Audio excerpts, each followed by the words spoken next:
வணக்கம். ஆகாஷ்வாணி புதுச்சேரி செய்திச் சுருக்கம் வாசிப்பவர் சத்குணா. பிரதமர் திரு நரேந்திர மோடி இன்று பிற்பகல் புதுடெல்லியில் சுமார் 11,000 கோடி ரூபாய் மதிப்பீட்டில் 2 பெரிய தேசிய நெடுஞ்சாலை திட்டங்களை தொடங்கி வைத்து உரையாற்றவுள்ளார்.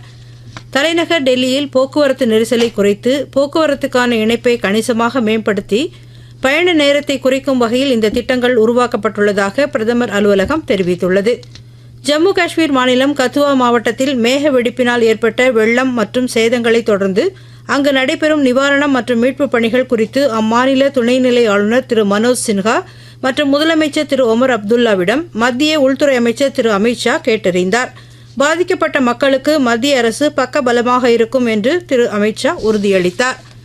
சீன வெளியுறவு அமைச்சரும் சீன கம்யூனிஸ்ட் கட்சியின் பொலிட் பீரோ உறுப்பினருமான திரு வாங் யி நாளை 2 நாள் பயணமாக இந்தியா வருகிறார்.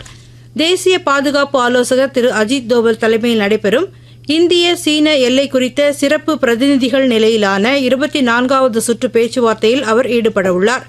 மேலும் மத்திய வெளியுறவுத்துறை அமைச்சர் டாக்டர் ஜெய்சங்கருடன் திரு வாங் யி இருதரப்பு பேச்சுவார்த்தையும் நடத்தவுள்ளார்.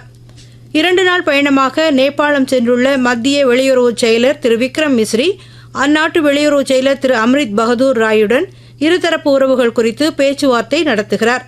நேபாள பிரதமர் திரு KP சர்மா ஒலியை சந்தித்த திரு மிஸ்ரி அந்நாட்டு அதிபர் திரு ராம்சந்திர பவுடல் உள்ளிட்ட முக்கிய தலைவர்களையும் சந்திக்க உள்ளார். இந்தியாவில் முதல் முறையாக சர்வதேச குளிர்கால விளையாட்டுப் போட்டிகள் நடைபெறவுள்ளன. வரும் 20ஆம் தேதி தொடங்கி 23ஆம் தேதி வரை டேராடூனில் நடைபெறும் தடகள போட்டிகளில் இந்தியா, சீனா உள்ளிட்ட 11 நாடுகள் கலந்து கொள்கின்றன. இத்துடன் இந்த செய்திச் சுருக்கம் நிறைவு பெறுகிறது.